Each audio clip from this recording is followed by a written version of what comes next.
All right, guys, I got this fuel pump from the 1920s, 30s working. It is a Stewart vacuum feed system, and what we have is this is the fuel line.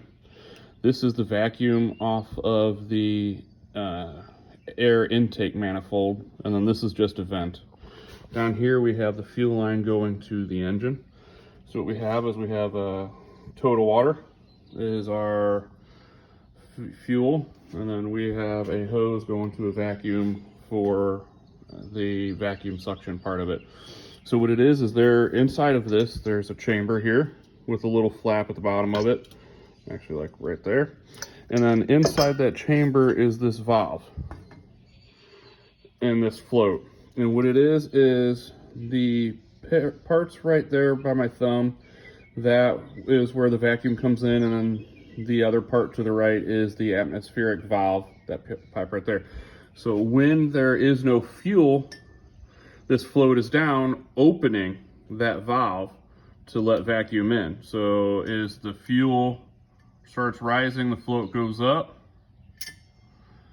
it closes that vacuum, which allows gravity to pull the fuel down from the bottom of that float. As the fuel starts draining out of the tank, it opens the vacuum up again.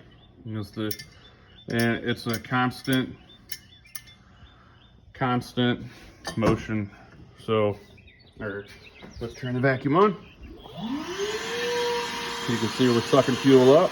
So if we open our fuel line, what we'll see is the fuel drains out, and as the float comes up, it's going to disconnect the vacuum line, which shuts the fuel input off.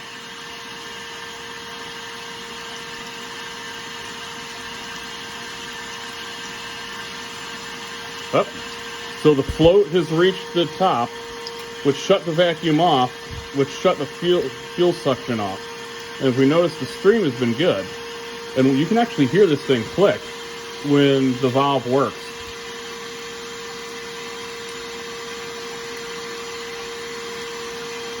So vacuum has been shut off, gravity is draining. There, we heard the click. If that's not one of the coolest things I've ever seen.